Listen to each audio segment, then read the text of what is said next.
Call to order. Okay, Amanda Shulgin here. Paige Pruitt. Paula Bright. Crystal Lilly. Excused. And Leila Farney. And Sherry Stancliffe. Is excused. And Rick Martin. Here. And Fred Lewitt. Here. Name. Okay. And, okay, so we need to approve minutes from April 9th meeting. Do we have minutes? Were they not emailed out? Were they? They Okay. were. Hold on, I'll get them Okay. for you. Do we approve them? Okay.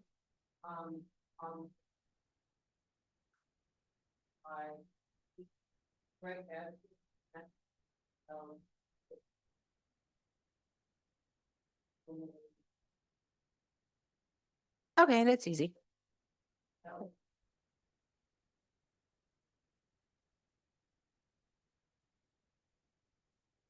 Motion to approve. Okay, do I have a second? Beautiful. Meeting minutes from. Wait, April wait. 9th are approved. You have to take a vote. Oh, vote, sorry. You gotta talk to Okay. that mic so they can hear you. Okay, I have a first and a second, and now I need a vote. Should I just call You the can names? say all those in favor or any opposed if you want as well. Or you can call by name. Okay, is anyone opposed? All those in favor? Aye. They're approved. Staff report. Fred, you have my, Hello. Down at the park right now, we're working on a gate for the entrance. They're working on it right now. It's coming along really nicely. We've also got the footings in for the first gazebo down by the Little League fields. Between the Little League fields along the path. That's the second one will go up on the top by the skateboard park. And we're gonna do the footings to that as well before we organize a volunteer crew to lift them and put the legs underneath them and get them on their feet. Yeah, it should be pretty cool. I'm still waiting to assess what kind of condition they're in after being moved. But we'll find out more when we get them lifted up and we're working on them. But yeah, it's looking hopeful. We kind of changed our mind a little bit on the dog park one because we're not exactly sure where we're gonna put it yet. It's kind of in limbo right now. We were thinking about moving the fencing. And that would affect where we put the gazebo. So it's kind of up in the air right now, so kind of waiting to see. Down at the city park, I believe the 28th, Monday. Mhm. Monday. They're gonna start working on the fence. So we did remove that bush that was at the front left of the park. And they're gonna take the fence all the way from the library, which we got permission from the library. All the way across, straight across, which is kind of cutting where that bush used to be. And then back to the Swedes fence. So it'll be nice and controlled for the children. They won't be running out into the streets. I did get with Hilton today. They said that they would be happy to take our shit. So when we start working on Lampman Park, we can actually load it all up into our dump trailer and take it down there. More than one person. That's Mhm. quite a bit. We have show and tell for you.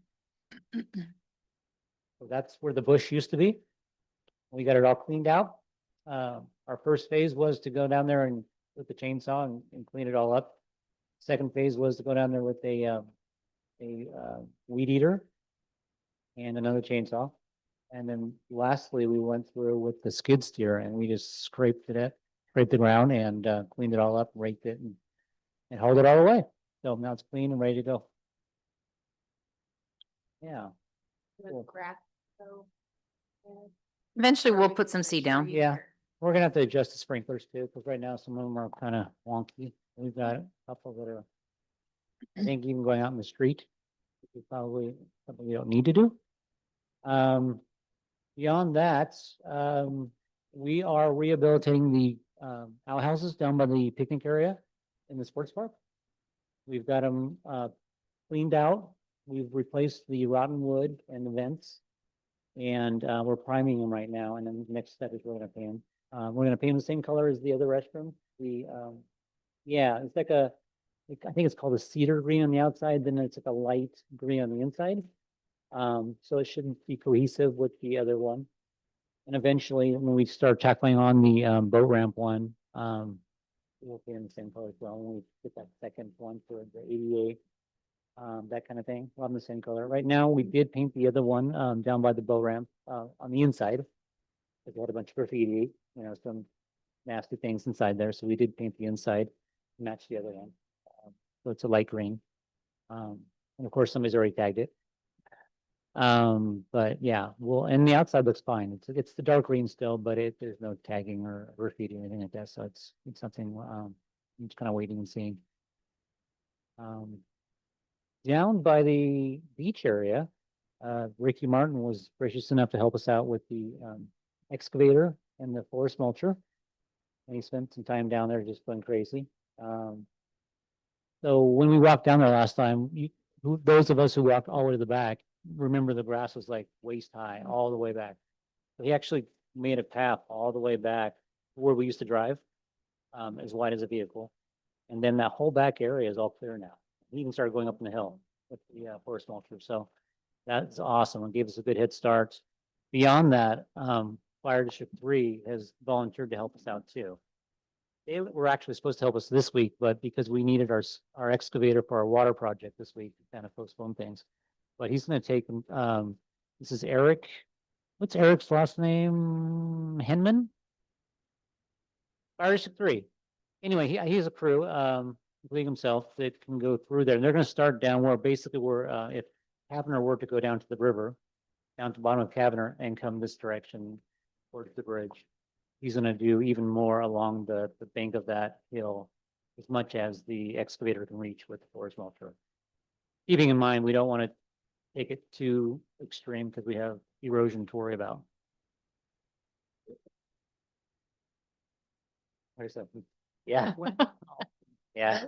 At one time we could see it, but with all the growth we've had in the last year. So anyway, they're gonna go back towards the bridge zone. They're gonna work on the hill right there. Of course, at some point, I told him even if he gets done with that, he can always turn around and start working on some of the other side too, if he needs to, if he has the time, of course. But so we are working on that too.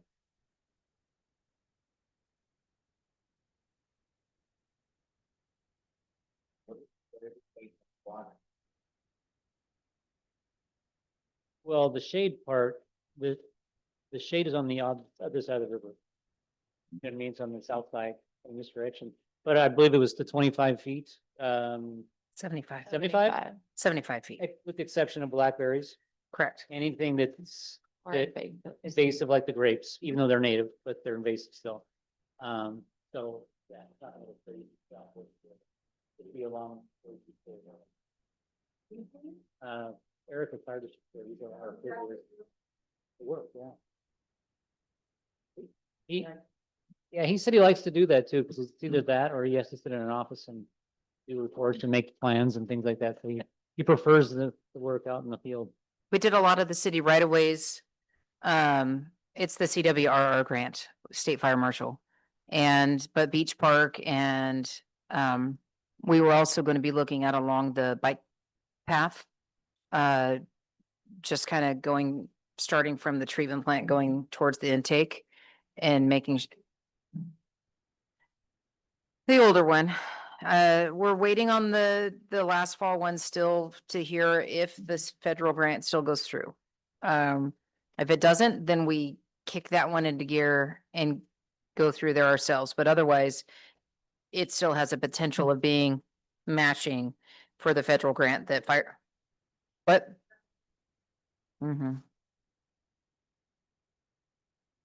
So I was trying to get a couple of the pictures so I could show you, Here is one of them. It's not, oh. Oh, Ricky, is this the tree you took down? Not that one up, but you cleared out some of this and we, He did take down the. no, we had a dead pine tree down there that was, I think most of it's behind that right side bushy area. But yeah, he did take the tree down and we did move some logs so we can actually drive back there now. And yeah, it's clear, like I said, all the way to the back. We took the way in and out. Getting out to the field. A lot of time done that. And then once he got back there, he also started leveling out the dirt and stuff. So made it nice and fun. okay, I'm gonna see if I can get the other one to go as well. Let's see.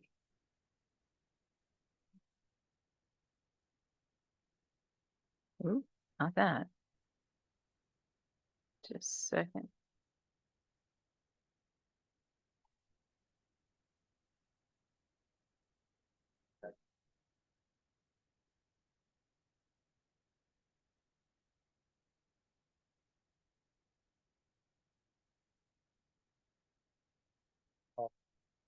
So look at the fire break that's been put in there.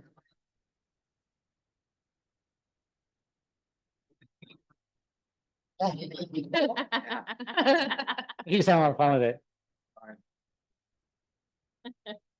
Pretty cool. So, That's nice. Yeah. So, yeah. That's amazing.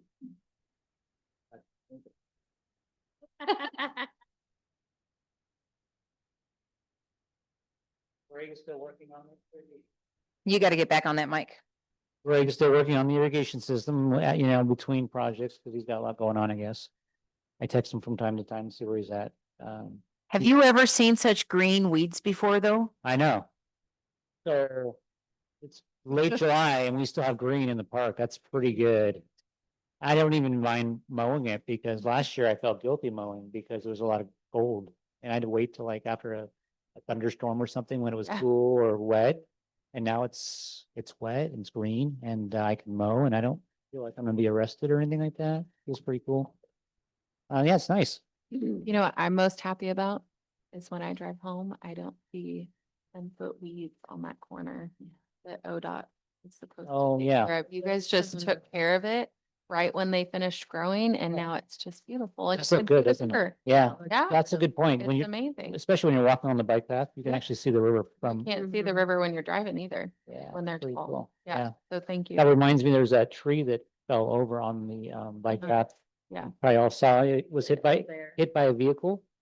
Well, not all of it. We got all the, it's off the path and we got all the main trunk material removed. We do have some of the branches and some of the leaves and stuff to clean up. We're hoping to take the chipper down there and just clean it up right in place. But yeah, the tree actually fell down. It was weird because somebody must have hit it pretty hard. They took some bark off of it, but it was still living. It was still green. Although there was a slight degree or two of lean that we didn't notice before. And after inspecting it, it was cracked on the bottom and there was some rock that was already rotten. So they didn't do any benefit to it by hitting it with a vehicle. And yeah, it did fall. So we cleaned up a lot of it right away. But so you can still use the path, obviously. There's still a little bit more we have to clean up. In Tillamook Falls, Tillamook Falls, we did fix some of the potholes when you first drive in right there. So you drive in and then turn to the left, there's some pretty good sized potholes. We filled them in with gravel, this week. But as far as, there's also 4 trees that were dead and dangerous that got removed. Okay. So, pine and 3 madrones, they are all still there. They have been tucked into the greenery so that it just continues to be part of the habitat. the A main trunk part, but I think they got rid of the rest, right? All that small stuff. little bit, Looked but like they did. I couldn't find it. it's been cut into rounds and Yeah. they're still there. They just, Tillamook in the parking lot area in the driveway. No. Um, The outhouse. is. Unfortunately, the outhouse lost some of its shade when the tree came out, but they needed to come out. And, so yeah, we were able to do that. That reminds me, the outhouses have been cleaned out, the vaults, Mhm. so at the ramp. And and also the bathrooms. Yeah, the septic septic. system and then the vault toilets. So, Yeah.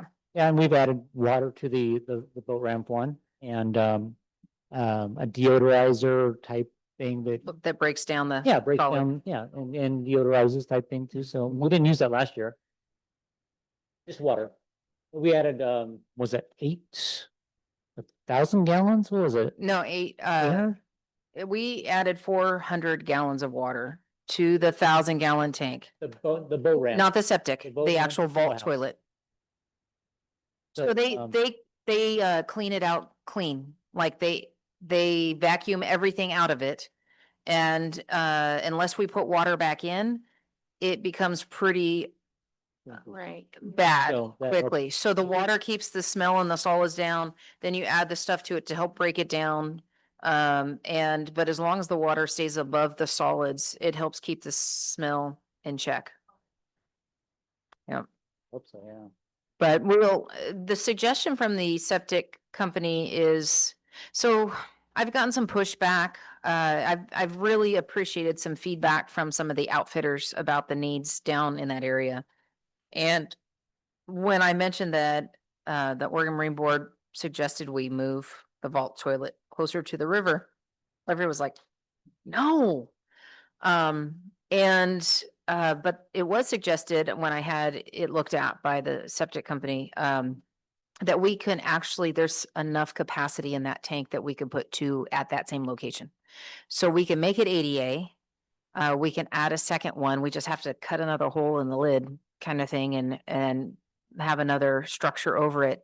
But one of the outfitters actually offered to help us seek out grants, and mention some specific ones maybe to help with that. And so that is encouraging. But yeah, that's kind of down. When I was at the conference last week, Oregon procurement folks were like, oh, we'll get you set up with a vault toilet. Man, they have prefabricated buildings, but they're only $20,000 to $60,000 a piece. So, yeah, I'm thankful for the repairs that have been done on the existing ones because they actually look pretty sharp, the work the guys Okay. have done. Look better than I thought they would, so, yeah. Mhm. Cool. It started with Rick. Rick opened them up, got some of the scariest bugs out of there. Who used the net to get the trash out? Yeah. Thank you. You're welcome. And then, I But- there's more in there, but it probably settled, wasn't floating anymore. yeah. Anyhow, The pump will find it later. I am looking to, I was given a contact of somebody who could potentially do some of the repairs on the bike path. What do you call the strip ceiling, the crack ceiling kind of stuff? Yeah. Just to kind of do a little bit more. So I have a contact for that. I'm going to see what that would be. And because it falls under multimodal transportation, we have budgeted for some funding from the street fund to pay for that, even into the parks. So. Anything else you think? I just think you guys have done an incredible job. I am getting compliments left and right. Somebody came into City Hall today and say, kudos. What we're seeing is just so different than those that were here before. There's four. Right now, we have four of us. There's myself, Leroy.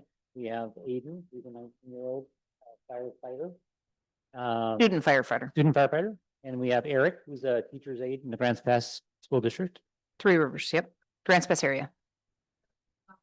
Yeah, so they're all seasonal through probably September-ish. So we'll see how it goes. I think they're all gonna return to their normal lives at that point, so.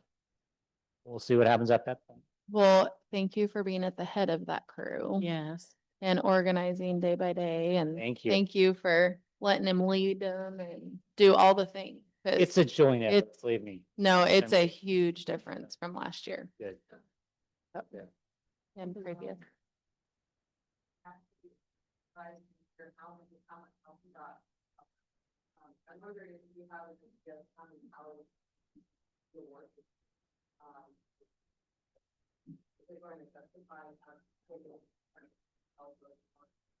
Oh, like in the future? type thing?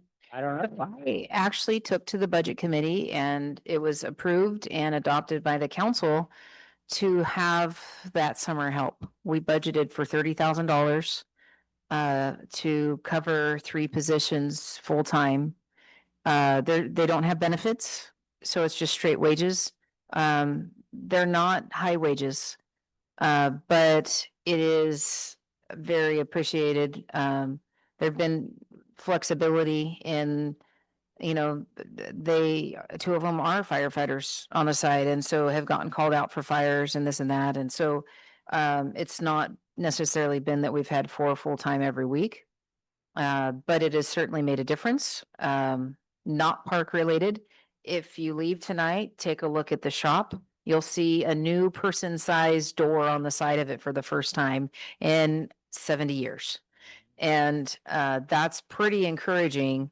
That it's just going to make such a difference of just functionality, and so normal stuff getting done is pretty cool.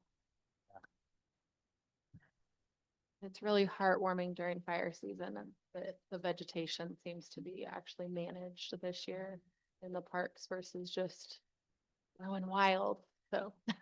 Watching the growth, the overgrowth, over the last. Yeah, I still feel that anxiety for daily, with what we've done, because I know how much fun it is to do. yeah, Yeah. totally.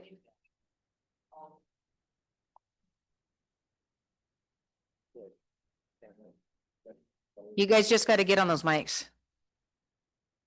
Oh,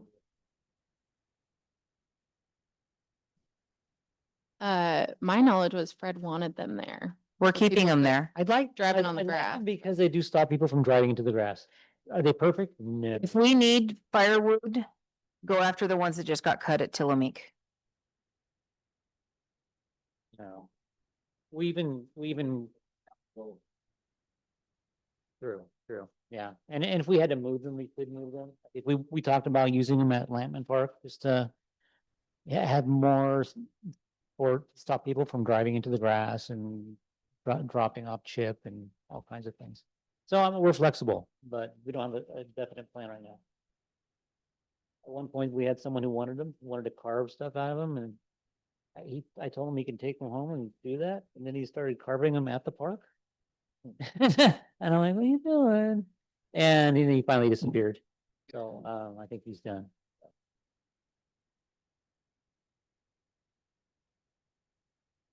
Cool. Good. I think that's Nothing it. else? Think. Thing to add? Still I- debating the dog park. What was the bid on that, moving that fence? Just moving it, not getting new fence, but moving the fence was like, what, 10? 10,600-ish, I think. And they said if we took it down and they only had to put it back up, it would save us 2,100. So Yeah, it's all. I'm gonna debating half, like take the half closest to the backstop, move that back around behind the bathroom maybe, or, I mean, we measured it out and looked, but just trying to find a way that we can use that open field better. I know the Little League would really appreciate another backstop to do practice at. Well, if you look on Google Map, It really they're hinders actually practicing just- on that field. Yeah, But I measured it out. I took measurements from the baseball field from the Mhm. back plate basically to the back. Like, I don't know, I can't remember, 207, Yeah. something like that. So I took it off of the current old backstop back there. And Mhm. it's like 3/4 of the way through the second dog park. So all of the right dog park goes away and, 2/3 of the second one goes through. So we had to actually have to Okay. slide that one back with grass lawn. That's very good with that. But I think good angle. Mhm. But there's some of that space for future projects. yeah. We had the same exact amount of Square footage. square footage for the fence plan for that. The idea would be to put it back over here and go lengthwise. 2 reasons. If it's along the wetland over here, there's actually a bridge in there. There's a path to the walking path So a little bit closer to ADA accessibility, that they can come off the walking path. The other one is you could put an entrance. I just wanted to point out the backstop, there's Little League out there playing. Yeah. That's Yeah. Google Map playing. But if you come over here and look, so essentially you can have an entrance down this way that potentially from the parking lot you can access and then over by the path. And then we'd go along this way. So that you actually had the length of the at least 200 feet that you need for the Little League from the backstop. Aren't we talking about putting more parking in that strip as well between the road and the current drive? Down. So the idea would be in here where they already kind of had this loop Yeah, that, this rock isn't there anymore. The rock is out along the roadway. And so there's a natural berm here and a rock outcropping. So the thought is just to bring it down there and kind of add just a little bit more for the sake of that. Ideally, we would find the irrigation out over here though, so that we can get this green again. We just haven't found that yet. And the sign, still aiming to get it put up underneath the tree. Did we decide on if we're just going to have the one sign? Or are we going to somehow fabricate a second sign that kind of mimics the first one? I think the sign as it was facing the street like that Mhm. needs to face the street like that under the tree, Okay, but closer to the entrance, down by the tree. under the tree. Okay, okay, Um, Okay. not under the sea, but under the tree. okay. I find it interesting, there used to, what? So across the street, what I would be looking at, so a couple things going on here, just as a heads up. So actually, I thought it would be perfect right there. They even have a cone to show us where. If it were right here in front of the tree, as you get to here, you see that it at the main entrance. And instead of it being perpendicular to the road where if somebody hit it, you'd lose it, you can kind of see it. But I should just point out, so the fence is getting installed here right now, the gate rather. We are paying this telephone pole that's in the background is getting transformers added to it. They'll bring over the power and so the gate will be powered, not solar. And these sensors in the ground have been installed. Adding a light pole in here, so we'll have light at this little area. So that's going to be a big part because you don't want to add a traffic control item like a gate and not have a light for people to see it. Yes, ma'am. Yes, ma'am. yeah. I'm, That's a good question. though. It's a No. valid question. so I am gonna give you grief to get on that microphone. Just so that when Crystal hears the answer, she'll know what we were answering. So the idea for any light is that we are mindful of wildlife and neighbors and, but night sky is important and we don't want to lose that as much as possible. We have so many deer around here as well and just kind of keeping it safe. But I do think, I want to be careful because that's some of the stuff we have to talk about in the next section. So I don't know if you want me to keep going. Yeah. Yeah. fine. All right.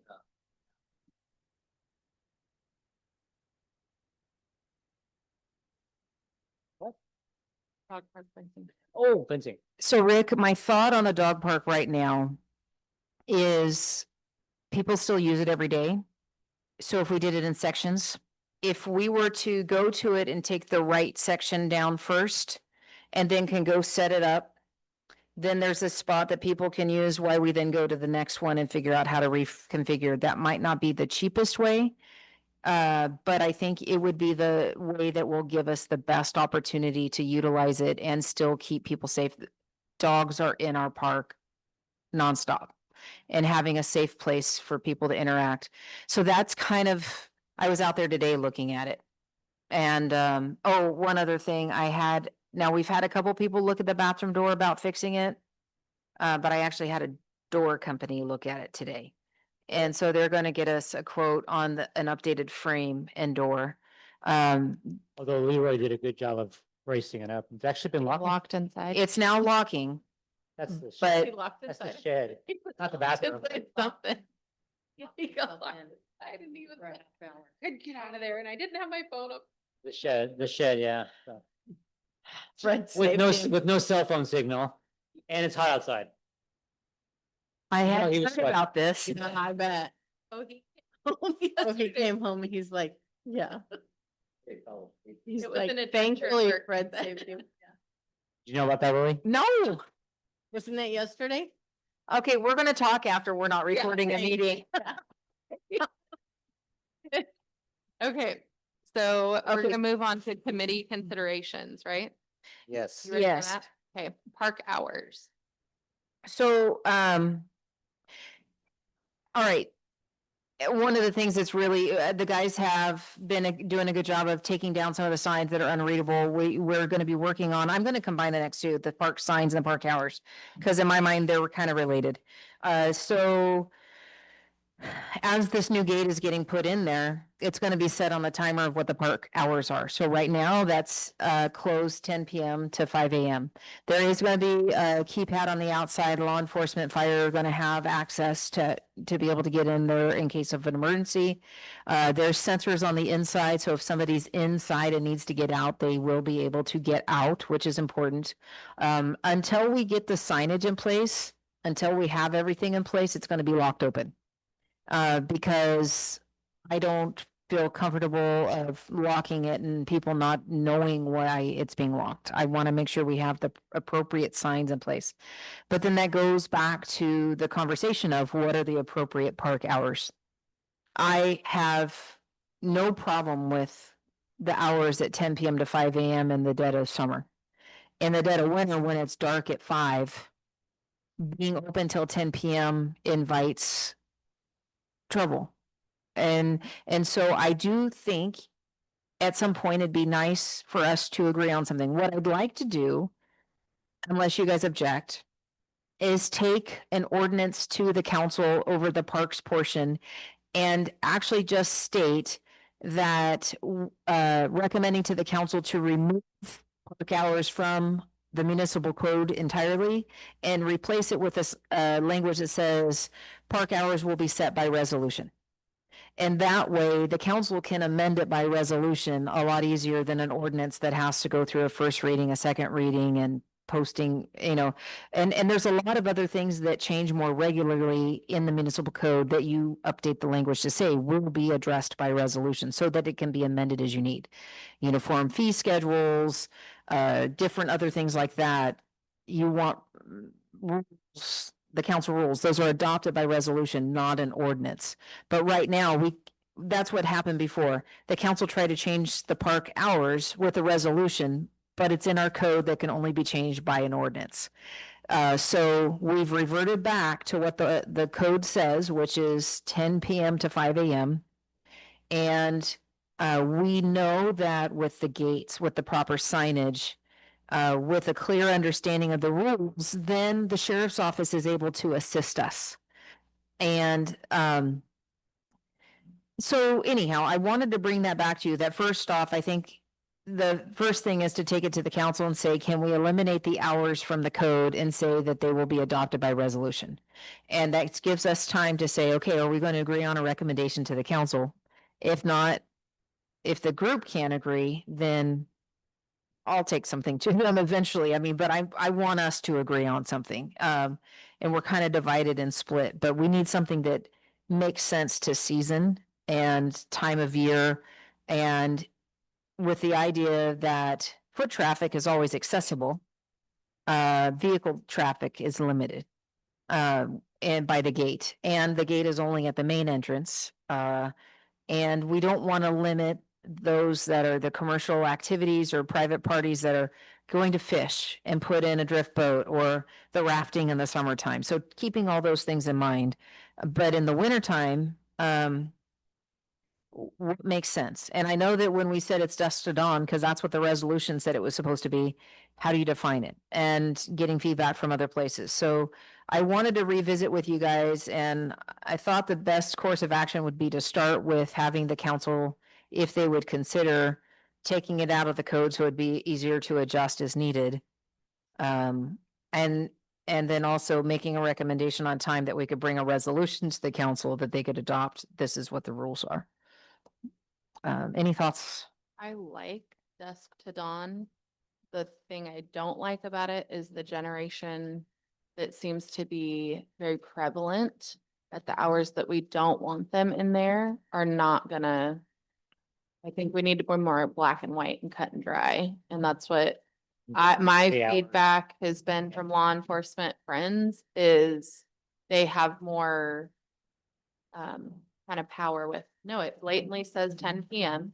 And what does your cell phone say right now? 10 p.m. Instead of, well, the sun's still peering over that hill over there, sort of a thing. Especially being in Gold Hill, it gets darker faster. I just got to have you get that mic. Changing it. Dawn is troubling because with dawn shifting to pretty late in the winter time, the fishermen, who want Early. it for Yep. now can't start till 5 anyway. I wonder about having it be a set time in the morning, 4:30 or 5 all the time year round, because the trouble is not happening in the Yeah. early morning hours, it's happening in the nighttime hours. And just saying like, whatever the morning time is, 5 o'clock or 4:30, too dark. Yeah. It's still not, it's not Because an dusk exact. is not vague. I mean, dusk is 5 vague a.m., and dark. yeah. Well, there's still light in the horizon. Is it dark yet? It's like, is it the street light measurement? Is it, I like that. Same time open all the time. It's 5 right now. No one's complained to us and said they need it earlier, but it's also not closed. But that can be adjusted if we find that there's people that are trying to get in and the gate is closed. The other thing is if it's commercial fisher folks, potentially, since there is a code, we could potentially, they're supposed to have a license, they're supposed to have that access. That could be something that could be that they get the code to get in earlier. And the other thing that keeps coming to mind for me is kind of seasons of, okay, these 6 months it closes at this time and these 6 months it closes at that, or is it from this month to that month, here's the hours, from this month to that month, here's the closing hours. If it's just straight dark, most of them don't actually wait till dark. They usually, dusk is before dark. But I like that idea of a consistent open time. And we could potentially say, we can have different signs made. And at the times of season, we can go out and put the different ones. And have they? The Valley of the Rogue, most state parks go dusk to dawn, but that one, It's 8 PM, isn't it? they change it all through the season. Yeah. I mean, it's as early as I think like 4:30 and as late as 9:30. Wow. I kind of like that idea. We could literally have at the entrance, the park hours posted and we can change the sign physically out as those seasons are. Keep track is the one thing, because like as someone who uses Valley of the Rogue regularly, I don't think to look when I'm driving in on a I'm like, oh, have they changed it in the last week? This is 3 months ago. So I actually one time did not get back to my car on time and they put a slip in the car and they actually dummy locked it. It's not actually, the out gate is not. Well, and ours has sensors, so people can always get Yeah. out. There'd never be an issue with somebody getting out. It's just not getting in. So how will law enforcement get in if there is somebody in? They have their knockbox. They'll have their codes. Okay, so they just, For law enforcement and fire will have their codes. That's always, Okay. that's been worked out behind the scenes. okay. So any deputy that comes out here will be able to get into that. It's not like they have to get a key from headquarters or any, okay. So you were saying that, you were one way from being able to take 5 hours by reservation. So that has to happen before we can make things. And they can have it at the same time. The same night, I can have an ordinance before them that they agree to change it by resolution, and after they pass that, we can present a resolution with ours, if you guys have agreed to something. you're the advisory committee. It's important that we're hearing from you back to the council what that recommendation is. Like what Paige projected, the 4:30 AM, I think, good. 'Cause I know there's a lot of people that go about 5, like, is when we start noticing people on the bike path. I like the 4:30 to dark or dusk or whatever. That's the prayer area, and I like Yeah. dark. I like dark.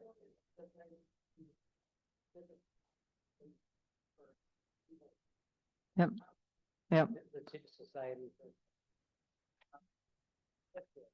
I mean, and we don't need to do it in a like, oh, every week we're changing the time. I'm looking at potentially, from December through February that it's going to be 5 o'clock.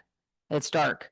And then, as it's spring and late fall, where it's a little longer, maybe it's, 7 p.m. and then when it's summertime, 9 p.m., 9:30 p.m., whatever it is. I like the idea of having a specific time as well.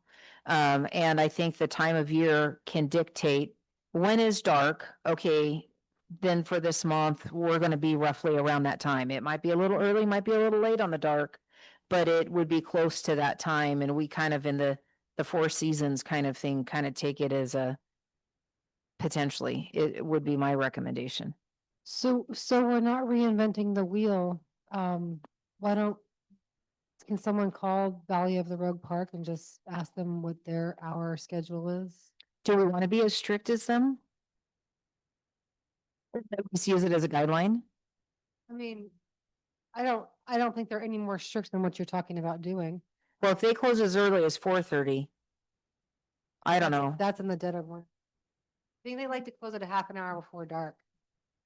Which is gonna be a problem for some people, like, for me, that's a real problem in the wintertime because I'll walk right up to dark, right? I want to walk right up to dark, especially at the end of a workday, like, you're racing to the park just to squeeze in the last bit of daylight for your walk.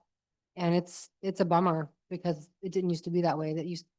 I park at the rest area and it's no longer a rest area, it's a day use area. And once they change it to a day use area, they put up gates and change the Mhm. hours. Well, and we can look at that. Do we, I mean, it doesn't have to be set in cement. If the council agreed to change it to be changed by resolution, one, there's flexibility in that, but the resolution can also make a recommendation of, I mean, we could easily look at the almanac and what time's dark year round. I have it right now. And so in those, all right, from these months to these months, this is closing time. These months to these months, this is closing time. And we could even put up one sign that says that. So people know, here's the dates kind of thing. But, or we can have one saying park hours and it changes it is, but it makes it clear if people, the idea is more transparency, less confusion. And I mean, when we were trying to decide before, dusk and dawn didn't make sense to anybody. Cause it's defined differently by different people. And dark as well. It's like, wait, I can still see my hand. It's not dark, Mom. I'm not coming in. Oh, no, it might be my childhood, but, Right. You were actually trying. Probably. Yeah. Like, on the daytime sunset calendar, there probably is a dark. so, And So like, you'd be like, actually, Google said, it's dark. so April, Is it dark? Yes, it is. I mean, it kind of does range from 5 PM to 9 PM, depending on the season out here. yep. And then 5:30 AM to 8 AM is sunrise. But I'm okay leaving it at 5 unless you guys have a reason not to. 5 is what it is right now. Might as well keep it. They just say sunset. That's 8:40. But it's light a long time after that. It's think- more like, Yeah, because of our mountains, we don't see the sun sooner than others, so you can't depend on sunset when you have mountains. It is literally, but 10, it's dark. To me, that's too late. And for kids, it's curfew and it's noise. So getting it up a little sooner giving people time to get home before then. Even the people that live along the highway, Ambrose, whatever, you know, they're gonna have a lot of noise if people are seeing 10 o'clock at night. Exactly. In the That- summer, what's, 9 p.m. is the latest. but it's For still light a sunset. little bit after that. It is. This I can't believe. This is saying that experts estimate that it takes around 70 to 100 minutes for our environment to go through the three stages, meaning that it truly gets dark around an hour and a half. Out. Yeah. So I honestly think in the summer months, it might be okay to be 9:30 or something. I think spring and summer, because spring is like 8 p.m. So like if we pick, but somewhere between 9 and 10, the riffraff is there between like 1 a.m. and 3 a.m. Like that's when they decide to like go in and not do upstanding citizen activity. Oh, they roll in around. They roll in at dark. We've seen them. They like, do, Dark but- is when they like. I start hearing the noise. Like when they Okay. start doing the. But the other, thing. here's my other question on this matter is we're putting this beautiful new gate at the head of Sports Park. That is just gonna shove everyone to the Little League field. So are they putting a gate in or no? It's not. No, not that I'm aware of. Cause they're just all gonna go there, which is kind of the primary parking lot, I feel. like. But if there's signage that says hours, then it can be enforced. True. It starts with what are the hours? The next piece is signage that says what the hours are. Like out there, like. Oh, even though there's still 40 minutes of daylight left. I know. Yeah, A lot of purposes. I'm really comfortable with the 5 to 10. It- Year round.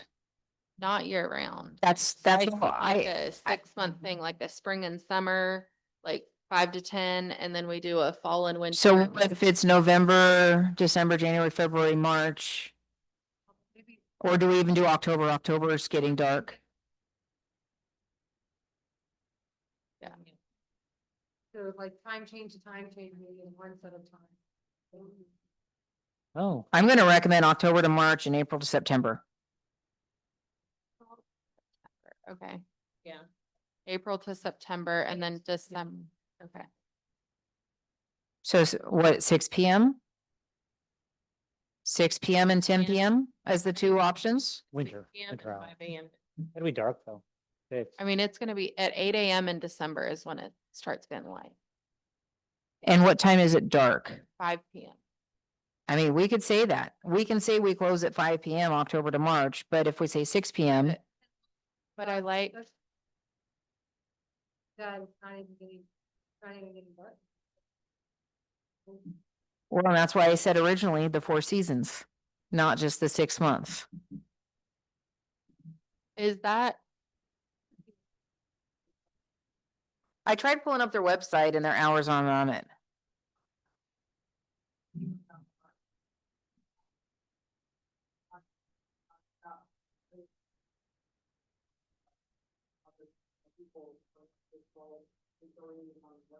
yeah, Yep, I would have it on the website. Google Maps.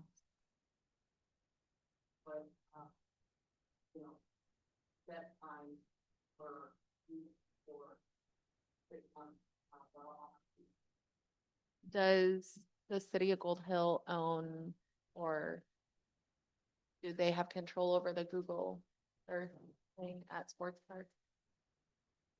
I'll get it. If they don't, that could be a way to, I did it for City Park. because that would be a really good way to communicate hours to the community as well. Cause you can put that in seasonally. That's what you're talking about, correct? Yeah. No, so like when younger people go on their phone and they go to maps on their or an iPhone and they'll type in here Sports Park. And it'll pop up Gold Hill and it'll say hours and it just says open. So right now it says 5 a.m. to 10 p.m. So if we change it to seasonally, it can say from this month to this month, these are the hours. And I just think that would be a good way and probably, I think a very useful way to communicate to Good idea. So based on your seasons, what's your recommendation of what's when? I like 4 season, You do. So come up with it. Change What my time? So 7 a.m. to 8 p.m. in April. I thought we agreed to 5 a.m. year round. Okay, 5 a.m. Maybe In just decide December. hours right now, 'cause there's so many other things that we. Something really I- big for us to Do you want to table it and think about it? I Let's just table feel it. like we have talked about it quite a bit and we need to Yeah. get signs up. Yeah. I do need to get signs up as part of the issue. I'm gonna leave the gate open until can't we have do this signs. Thing until. Okay, well, it's summer now. Why don't we do 5 to 10 for now? We'll figure out when November 1st comes. Changing it to 6 or. Do we want to say 5 to dark? No, I don't. Okay, If anyone 5 to wants that. 9:30? I like 9:30 better than 10, 9:30, Okay. but, 9:30. just because of curfew and loudness and stuff like that, but Stewart State Park day use hours is 8 a.m. to dusk year round. That's what's Wow. online. Late open, but there's not fishing. it's hard to enforce when dusk is. So let's come up with a schedule by month of when it's dark. And let's come up with themes. And bulk them together at the next meeting. But for now, we can do the 5 a.m. to 10 p.m. sign. I'm sorry, 9:30? Is anybody opposed to 9:30? No, Okay, so 5 a.m. to 9:30. And, but the council's meeting next on the 5th. So if I can get the ordinance created and posted by Tuesday, they can address it on the 5th, unless you guys have any objection. Okay. Rick, does that sound okay? Okay. I have one more comment on park signs. There are a lot of dogs off of leashes outside of the dog park. And that's what I'm primarily talking about. So is there a way to get signs up that say, or is there an ordinance that needs to be made that they are required to be on a leash? They already are, but the enforcement of it isn't clear. I believe it's in the, I thought that was. there's signs in the parks that say no dogs off leash. There's a sign at the entrance of the bike path that say no dogs off leash. My main issue is that dogs are off their leash, primarily all the dogs that we see on the bike path, and they are chasing wildlife. And that's really a problem. So I would call animal control. We don't have another function. And I'd have to find where it is. Let's see. No, I think if signs are up and they say that, then that's sufficient. Are they on the bike path though, specifically, or just like at the head of it? So there's a dangerous animal portion of the code says no owner or person in charge of an animal which is dangerous to the public health or safety shall allow the animal to be exposed in public, and dangerous animal running at large because of fierceness of disposition or disease condition is too hazardous to apprehend may be destroyed by police. I wouldn't consider these animals dangerous. They're just, I feel like being playful, but they are their own. Livestock and poultry are not allowed to run within the corporate limits of the city.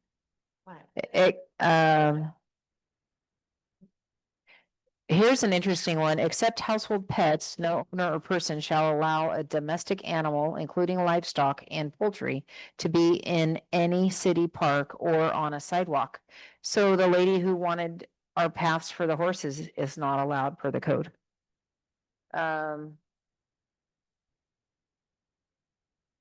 I'll keep trying to find if there's more, but I knew that portion, but All right, are we good to move on to item 5? sure. Is there, We had put in the newsletter, so Fred and I met with the person from Freshwater Trust. There is a well at Lampman Park, though I believe they capped it. I was told that somebody was allowing people just to come fill from the well, and somebody said that was a violation, so they capped it. We can bring power there, we can see about trying to get the access. Really, I don't know if it's gonna be the process of if we get the grant for the master plan, which we've applied, it's been reviewed, we haven't heard yet, we're waiting to hear, that's that update. But I mean, I look at that space, there's no restrooms, there's no water. And we're under a lease for the next 15 years to preserve 50 feet from the waterway up. So the entire, let me pull it up on a map because I think it'll help to see where we're talking about. So let's go back here. If we come over to Lampman Park, first off, I don't know why it's called Ben-Hur Lampman Park. They named somebody after the movie. Interesting. Okay, interesting. Okay, so it's hard to tell from here, but the city actually, the city owns all the way down to here. So you have this property here that's developed and the property line over is the city. What's that? The state.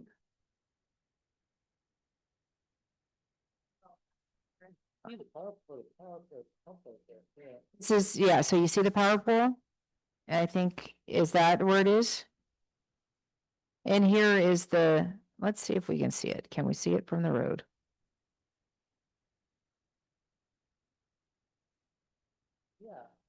Is that it right there? Like, yeah, it's like a big. Cylinder, Round type thing. yeah, like a cement cylinder. Has a meter on it right behind it. It was. But if you go back to kind of seeing the overlay, this is a lot of rocky terrain. Their biggest concern, if we could be of help to what's going on down there, is to get the blackberry out, is what they said. And but the other thing is, so we have all this space down here. It's interesting that it was green at one point. It gets kind of narrow. And but what else could be done with it? Could there be a couple yurts or something placed in there that could be reserved? Have a online reservation system that, you know, do you do a vault toilet? Do you do a porta potty? Do you do I don't know. It's kind of one of those things that what is the option if you have the space all the way down here, but the well is way down here?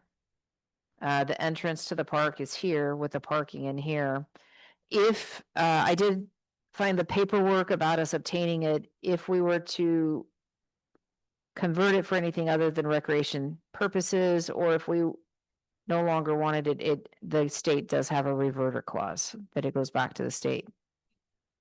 I would Yeah. love that to happen. Anybody object? The only thing I don't know is the impact of that lease, but I think that potentially that could still happen. It wouldn't violate it, but any, So beyond what It is. Louisville to be responsible for right now. It's not within the city limits. It is beyond staff capacity. We already have a mile-long park to deal with. That's in the city. And, it was kind of much like the powerhouse just handed to the city. And now it's a burden. it is. So I could potentially check with the county to see if they have any interest. It's a county road. If they don't, then reach out to the state. It would be a decision of the council, so I would say that if this group makes the recommendation that we no longer want to be involved with it, it'd probably be appropriate to have a motion and a vote, if that's the recommendation back to the council, of which then I'd have to take it back to the council and see if they support us going down that path. I'd like to make a motion to give Lampman Park back to the state of Oregon. Could that be? I second that. All right, goodness. Is there anyone who would like to oppose that vote? Are you abstaining? All in favor? No, I'm voting for it. Okay. All right, go ahead. All in favor? Aye. Aye. All right, there you go. It's a recommendation. Give them all of our chips. Our chip fire. Yeah. Yeah, I know. You said the chips are getting picked up? $25 a load, we have to haul them. Have to haul them to Hilton across the hill over Blackwell. They will pay them Oh, $25 a trip. oh, we have to We would- pay? Yeah, we would have to pay, yeah. The sad thing is, we don't exactly know who's putting them there. And, I saw Athlon. That's what. and I've heard that too, and we've. I saw, And I they said, saw them. and they've denied, of course, We're on our way out of town. I was like, there they are. yeah. So Call right now. we haven't caught them in the back, but it just keeps happening. And are we gonna pay to remove their stuff over and over and over again? That's what I kind of worry about is, do I just go down there with the skid steer and the trailer and we load after load, and then by the time I go back, I pick it up again? I think if they were Hey. gone, I think that would be very clear that it's not welcome anymore, and then let's put the signs back up that say no dumping. Yeah, if they were gone, but how long is it gonna take for us to get them gone? Or if it goes to the state. And are they going to fill it up before I get them gone?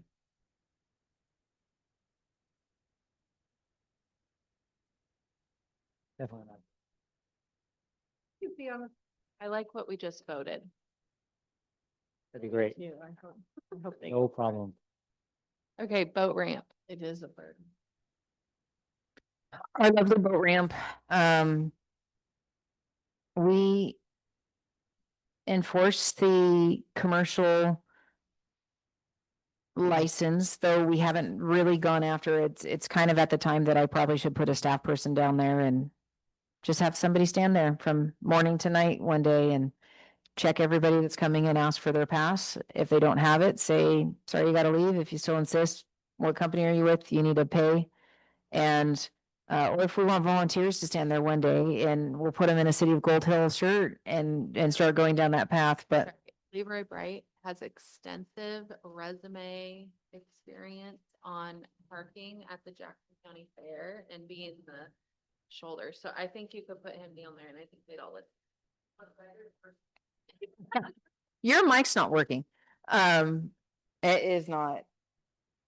There are, Could be fishing during the. you're right. So There I, are just companies just all day long. there are a few companies that got the permits. I believe the system needs to change. I think we need to have a tiered approach to the fee based on day use, like how many, they call it like for every day a person is on the river is a one. So you can have a boat on the river for one day with 3 people and that's a 3. You can have that same boat on the river 3 days and that's 9. You know, so whatever your day usage that they monitor, come up with a tiered approach. That way the smaller outfitters aren't paying the same as the large outfitters. And some of them are willing to work with me to try to come up with a recommendation to accommodate that. But there's some that didn't do licenses, they didn't do anything. A lot of the fishing guys literally said, what's the No. politically correct way? No, No. they said, no, thank you. Not nicely. They did not say that. That's what they should have said. But the rafting companies were willing to say, is there any flexibility in this? Can you work with us? And can we make recommendations? And I appreciated that. So, we need to take a change of that. But yeah. But most of them said our boat ramp is one of the best in the area and why move it? Why do anything with it? So we still have to kind of determine what the state's going to require of us. And if they're going to require it, then they need to pay for it. What I have promised the boat ramp licensees is that the money we're collecting will be invested back into this site. That we're not collecting that to go spend somewhere else in the city. That it will be for improvements at the boat ramp area. And one of the first priorities is the bathroom. I know that we were looking at I have people asking about the fee box and it's kind of, I can't get the camera down there. I'm trying, sorry. There we go. We could potentially order new ones, pay the expense of doing that. The questionable thing is you have city residents that are paying for parks on their water bill. Then you have people from outside our area coming and using our boat ramp area and for the day use and all that and not paying. And then you have commercial that we've now charged fees for that are paying. So how do you be fair and equitable in what you're doing in the enforcement of this? Of what this space is. I will tell you that my goal, one of the ideas that I feel strongly about is this lower area is creating some angled in single vehicle parking down here, maybe trying to see the widening of this so that this area up here would be available more for the Trucks and trailers. trucks and trailers. The trucks and trailers are parking along the driveway. They're parking along all these other places because they don't fit because you have these single vehicles up here taking the spot. The way this also angles out and this doesn't make any sense. It's like, why wasn't that squared off to give some more parking there? The design is kind of curious. So anyhow, those are some of the things that we're at, but we did have some groups pay and we're going to put that back into trying to make this area better. What's the fee they pay now? $1,000. So, my husband this afternoon got home from work and he was talking to one of his fishing buddies. And, he said the conversation went something like, well, I told him that, I said, yeah, I haven't seen any jerk boats putting on the water, lately. I don't know if there's just not fish in the river or what. And his friend said, oh, no, they're just not parking in Gold Hill because of the new fee. And he was like, what? And he said, yeah, there's $1,000 fee and the fishing guides, the outfitters just are not going to pay it. They're refusing to pay it. So they're not going to use this section of the river. We're just not using it. And then he and I kind of had the conversation, like it's kind of what you're suggesting about the need for a tier because you've got some businesses that are going to be using it a lot more year round. Fishermen are more likely to be on the river year round than the summer rafting business. But, the conversation that my husband and I also had, he was like, well, how is that fair if the public's not paying to come in? And I said, The others are making money off they're of it. profiting off of it. They're profiting off of it. We're providing a bathroom, we're boat ramp maintenance, the parking area, everything, and they're making money. They're paying. It's just $1,000, I think, is too much for some. And like I said, the outfitters that brought concerns and recommendations back, we were able to get the insurance level changed. We were able to come back and work with people. There's not a fishing guide that offered a single suggestion after we'll show you. That's what I told them. I said, the thing that they would need to do is go talk to the city council and go talk to the city manager. But where are they fishing? Because to my knowledge, you are not supposed to be fishing from Nugget Falls down to our boat ramp and even past our boat ramp. Your microphone's not on. No, yours isn't cordless. Turn it on. Hold on. No. I don't know which number that is, but yeah. Right now. Test. There you go. Okay, so we all talked about this when we were at the boat ramp, when we had that park visit, and there's that very old sign there that says no fishing, and we spoke about it. So it was in my mind, I needed to call and check. I never did. I had a call about it that said, hey, someone just told me that I can't fish here, and I do it all the time, and I want to make sure I'm following the rules.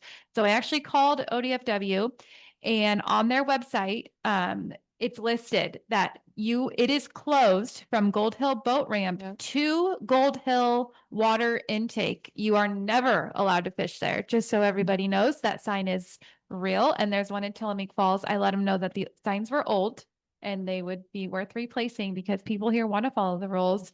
It's just that people either didn't see it or didn't know. So just so you're aware, the boat ramp to the water intake is closed all the time. And To fishing, yes. Never. the feedback I got from those that were fishing guides was, we'll show you, it'll hurt Gold Hill. So my preference is to work with folks. and probably my first letter was kind of harsh saying, here's it is, you need to pay this, there's a up to $500 a day penalty. And they were like, screw you, we don't need you. I'm sorry, but their language actually was stronger than that. And someone's saying, well, it'll cost you, and it's like, what is it costing us for you not to put the wear and tear on our boat ramp? They're not stopping at the restaurants, because we don't have any. They are, it's kind of one of those things that they weren't giving and contributing, they were just using. And so, but how do you find a way of having public access, but also the means of restoring and taking care of the area? And so that's what we're trying to find the balance. So probably when the season's done, we'll sit down with the outfitters and try to come up with the tiered approach and take it back to the council. I'm not looking to put a small business person out of business. I am not looking to be unreasonable for someone who barely does anything. I am looking for making sure that this community of 1,300 people isn't paying for all of Southern Oregon, because we have outfitters from Merlin and Roseburg to Ashland using our boat ramp. And they are making money hand over fist in that season. So I'm just looking to be able to take care of it. When the state says you have to upgrade that space, how do I pay for that? When it's not really our people that are using it, it's visitors. Yeah. And we're taking better care of the bathrooms, though they get vandalized frequently. None of them have soap dispensers. None of them have, well, It's been. That's toilet paper, that's it. Good lately, so. okay. Anyhow, so that's the boat ramp. Hoping to work with the outfitters to continue to find a system that is more community minded and a win-win for both. And that we can continue to get resources to go back into that location. And then also better parking access when we can get there. And being mindful that the public uses it. I would say that as often as possible, we should be telling people if we see them swimming there, say swim elsewhere.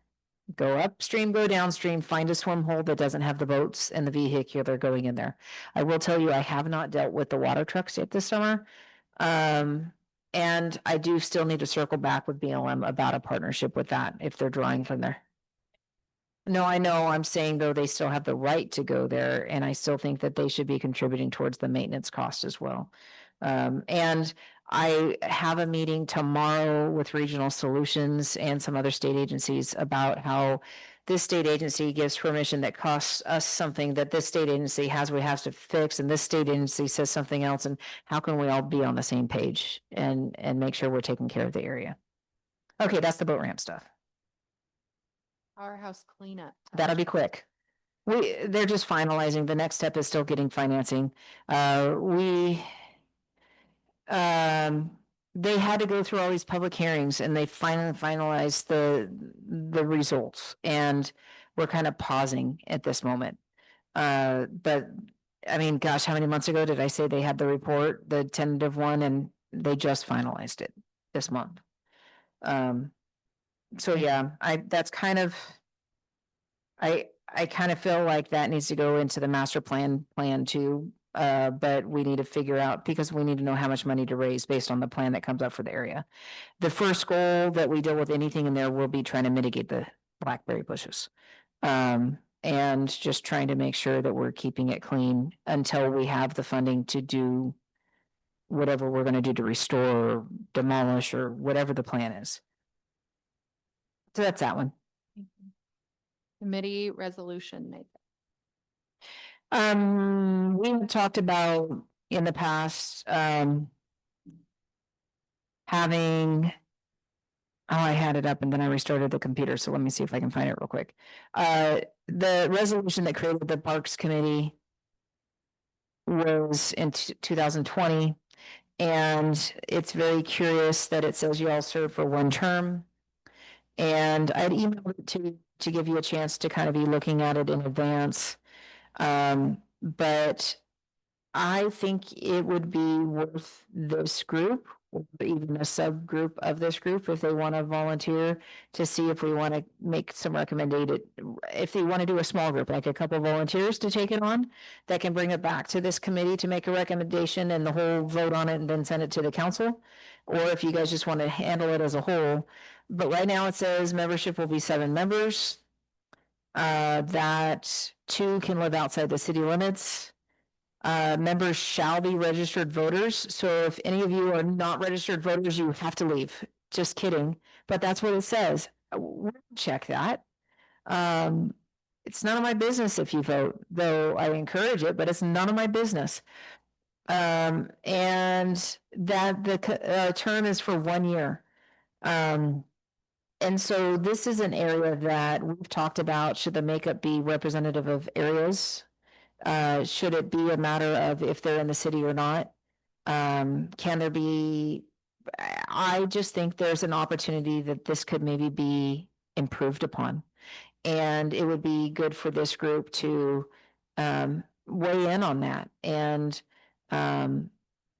what's not represented, what needs to be represented, and that is looking at our parks as a whole. So I'm going to throw it back at you guys that I think that 1 year terms are too short. I think that strictly saying that everybody lives in the city and there's no representation of different groups might miss something. And though generally speaking, there's some cities that the membership aren't required to live in the city if they represent a specific group. And there's other places that they have to represent that group and be in the city. So it can be either way, but I will pass that back to you on just suggesting that this needs to be revamped. So are you suggesting maybe like a 4-year term and creating seats within the committee that are like a little league person and Member at large, member at Yeah. large, somebody representing parents with children, somebody representing Little League, somebody representing walking, somebody or nature preserve, or I don't know. You guys can come up with recommendations on that.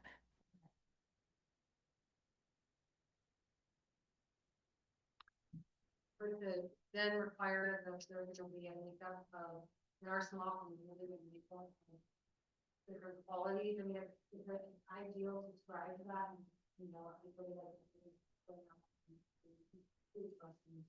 totally all that, but I think it needs to even more challenging.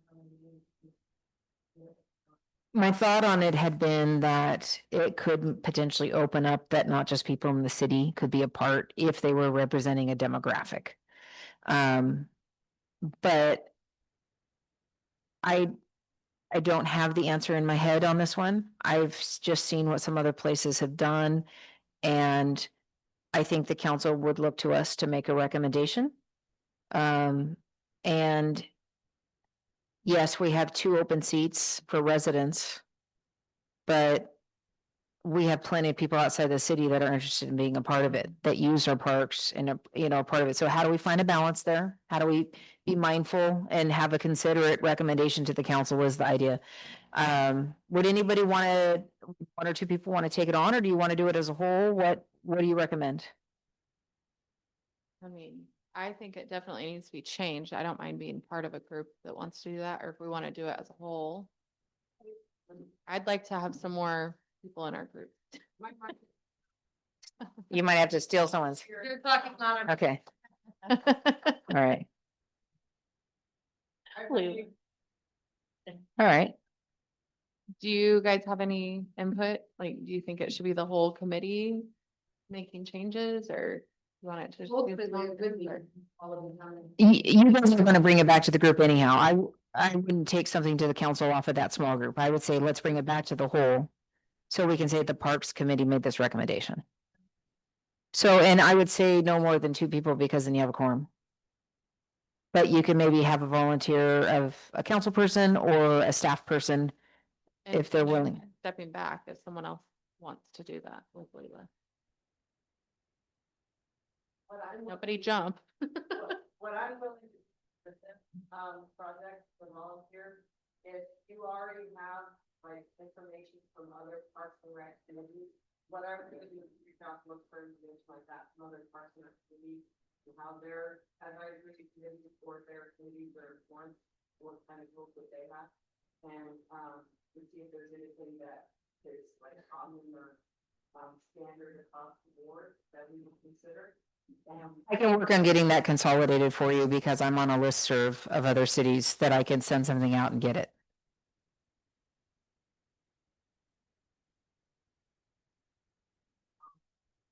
For the hot topic. So maybe That's all we'd be asking, yeah. And I could write it up. I can work with you too, if you want. And then write something up to bring back to the group. So I can get the stuff, send it to you guys. If you guys want to say this, and that, and then I can write it up and bring it back to this group.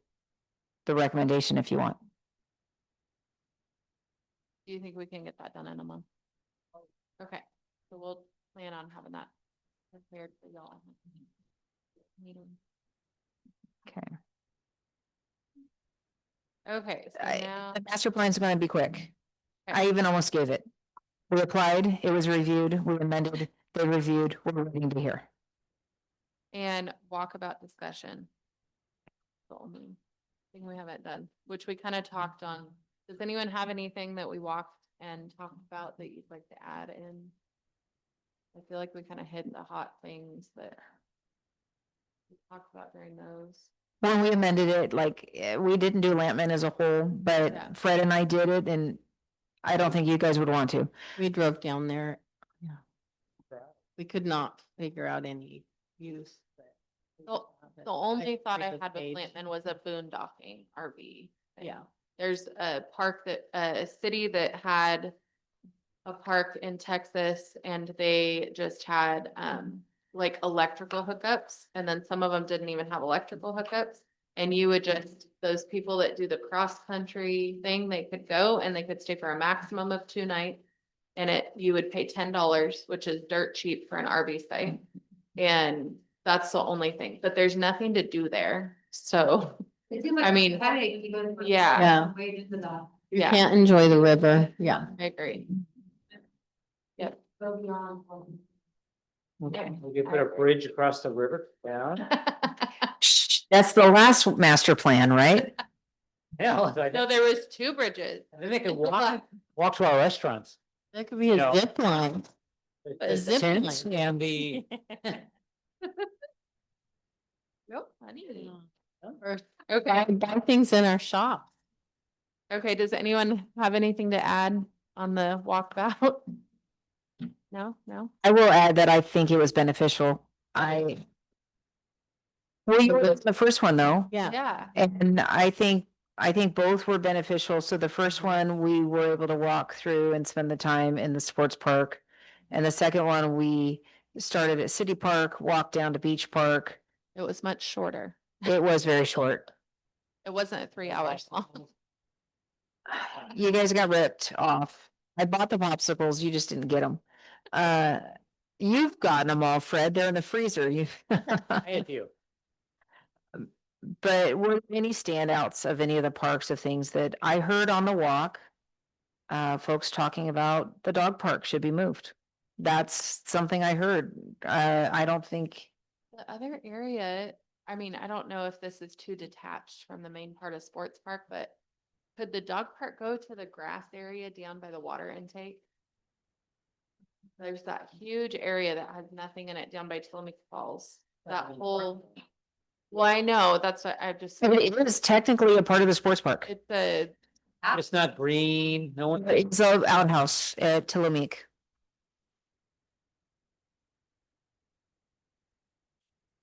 And it's not in an irrigated area. I don't, oh, okay. They already complain about dark thistles and. Is there start this? Hills. I think it's just not getting where that area is, It's the a- water tonight. Okay, yeah. yeah. True, it's just, I had one of them ask, they actually wanted to take over the whole open space. And it's like, No. That, we should be able to use that baseball field. yeah, Mhm. it really should be used for more. So, okay. Any other takeaways? When you have your one drop like that. Dilapidated, busy block, of course, A lot of them. I think they're all gone. Every time Okay. once in a while I see something, it might be a birdhouse. The birdhouses are still there. Yeah, I think we should actually replace some of them. Some of them are missing parts. You know, that'd be a great opportunity to reach out to, is it the Scouts or Crater or Hanby and say, Greater works now. well, the schools, I think the other one that I was gonna bring up is trying to make sure to get the schools engaged if they have, I know Grants Pass High School welding makes benches. They're $800 a piece. And I think it'd be worth ordering a couple, but I'd love to see, does our high school Crater have that same opportunity?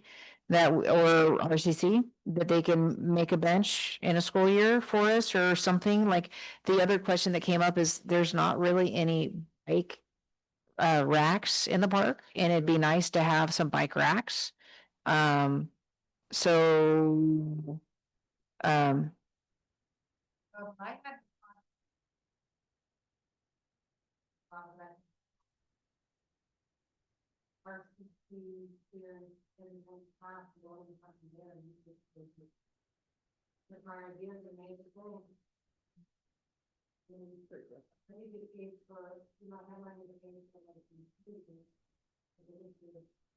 yeah.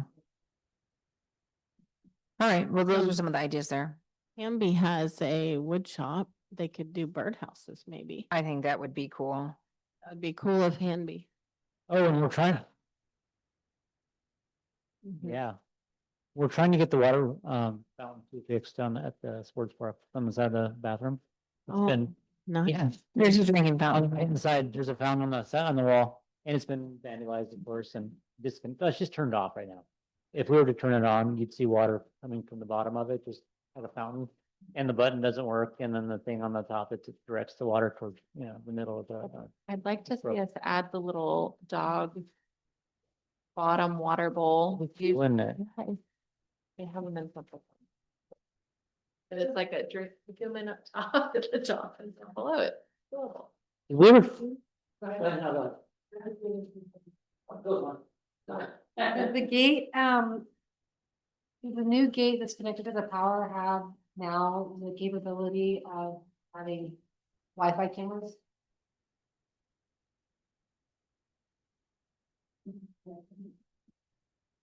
I am looking at options of the cameras, however, power and Wi-Fi are two different things.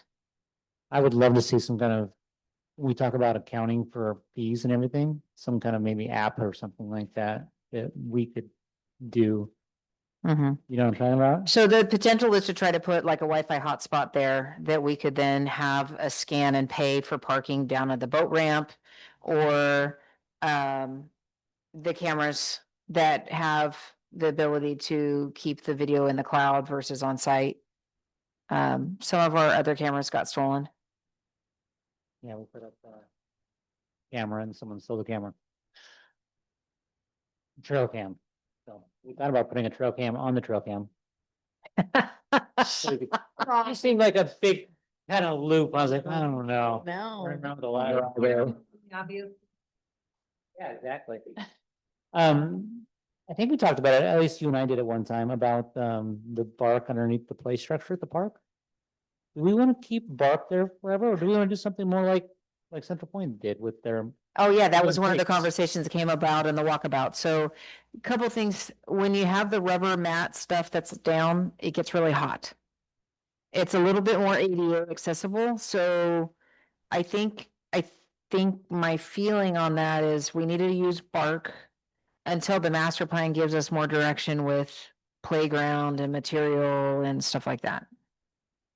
What Yeah. playground are we talking Twin about? Creeks has this playground down in the middle of their, you know what I'm talking about? Yeah. Is it black? Is it blue? Or you can It probably do may any- be green. you can It's- probably do any color you want. So I think if it's not black, you're probably less likelihood of it getting hot, if it's. Oh, I'd never put black in a parking lot. I mean, in a parking lot I would, just but thinking not like- in a playground. Yeah, but thinking of getting hot, obviously black would be the hottest, Yeah, that. the lighter colors will reflect. Yeah, feel I like don't know. yours is green, But it's so clean and it's soft. It is, And it you is. can walk around with your socks. Yeah. It is though, but it Not- wasn't. I think we should take, if you ever have a chance to go out to Cave Junction, go to Jubilee Park and look what they've done. Jubilee Park, they got grants and they put in a whole accessible play area. It's almost like a trampoline in the ground with rubber mats. It's got a little give to it. And a spray pad. Wow. And they got grants to do it and they're adding pickleball courts. They have a bunch of stuff going on and it's one of those pristine community grant partnerships where multiple groups got involved and applied for different grants and they all worked together. It's worth checking out. I mean, it's not like it'll take you long to go there, but I mean, it does. It's a forever drive out there. and back. I mean, you're not gonna be there long, but maybe I'll get some pictures and give it to you guys, but I think there's still something to tactilely feeling it and experiencing it to give us an idea of what we're looking at. Maybe that's the next thing is we get a 15-passenger van and we go tour other parks. 15 and 5. I still have my CDL for driving a school bus. The timeline for, and timeline and process on the people. Well, the timeline will be dictated by the grant, but we're waiting for it. So our grant administrator is Peter at RV Cog. So as soon as we find out if we get the grant, then we figure out who updates it's more like an update versus a full rewrite, but yeah, We're gonna have meetings about it? yeah, there'll be public feedback. The hard thing for me is like last time they did a whole thing engaging the elementary and Hanby and they did other stuff and a lot of their recommendations weren't necessarily incorporated. They mentioned the recommendations, but then it wasn't the focus. But yeah, that'll be all coordinated. But nothing will be outlined until we see if we get the money. It's gonna be a matter of do we get the grant to pay for it? Okay, So, good. We're out of time. all right. Our next meeting is August 13th. I'm not able to make it. So I don't know, are we able to discuss moving it the following week or? Later?